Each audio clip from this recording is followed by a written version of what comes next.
Xi Jinping was received like an emperor. In Jakarta, the welcome he received was above the welcome given to all other leaders. And there are lots of TikTok videos showing the contrast. Of course, it was because Xi Jinping had a state visit.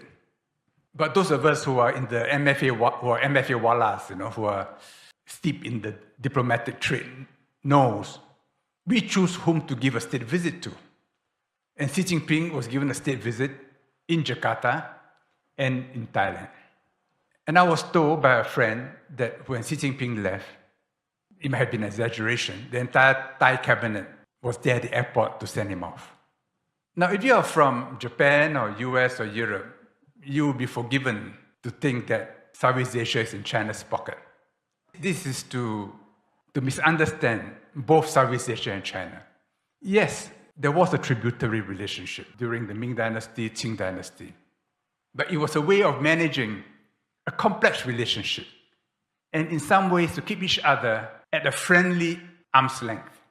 So even when Southeast Asians protest friendship with China, that relationship is softened by an excess of courtesy on both sides. I still remember vividly in 2002, when the ASEAN-China FTA framework agreement was signed in Phnom Penh. Zhu Rongji went off script and he said to ASEAN leaders that China does not seek for itself an exclusive position in Southeast Asia. He understood the thinking of the people of Southeast Asia. It does not mean that because we are close to China, we are not close to them. In fact, it is the opposite. We will welcome diversification.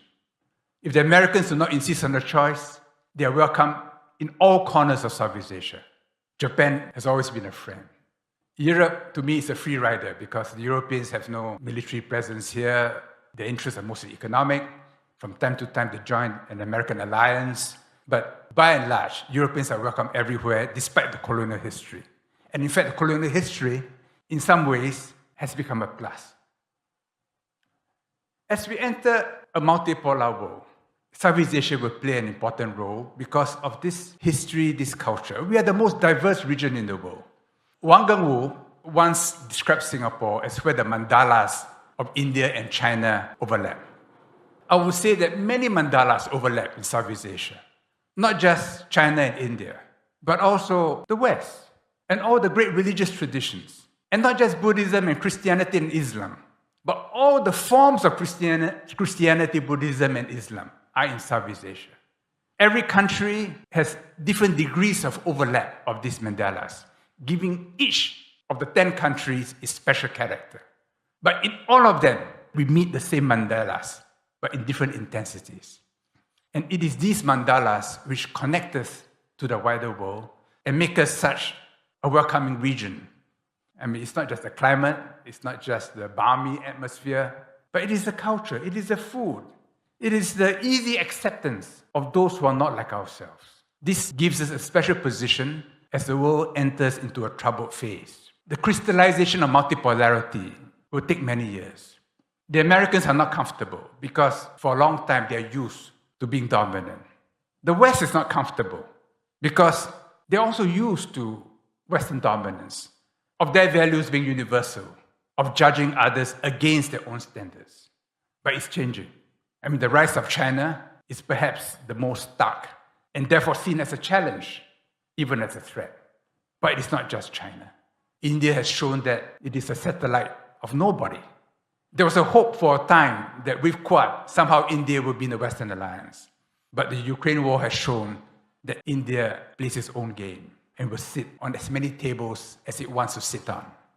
And this, in turn, have given hope to others that they too can be different. Russia, of course, has come to the conclusion that it cannot be a part of the West without being absorbed by the West. But Russia has its own origin, its own history, and it has deep links to Asia. How this struggle between the West and Russia will pan out, we do not know. But I think the Western alliance is noticing that those not of the West are not taking sides in the UN, and Singapore has imposed limited sanctions on Russia. By and large, the rest of the world isn't taking sides. In the Middle East, in Africa, in Latin America, there's a sense that this is going to be a different world, 10 years from now, 20 years from now, and we are positioning ourselves for that world. It will be a world full of conflict because multipolarity is not naturally stable and is inherently dynamic because some poles are strengthening, some are weakening. So there'll be a need to meet, to talk, leave COVID behind us, meet each other as human beings, as brothers, and therefore resolve our differences. And in this world, I think ASEAN will play a very special role. It was very impressive the way President Jokowi handled a very tricky G20 because the Americans wanted Russia to be excluded. Of course, Russia could not be excluded. So Jokowi had to deftly handle a complicated field, which he did brilliantly.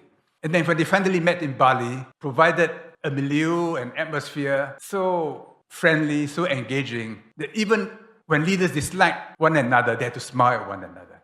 And we recall how, for a brief moment, Prime Minister Modi and Xi Jinping engaged for maybe 1 minute. It was headline news all over India. I was told Modi might have contrived it because he's a skillful player of the media. But everyone else saw, everyone else drew conclusions. And this is the kind of role ASEAN plays. Not by interposing itself, by saying that we are right and you are wrong, and this is how the world should be.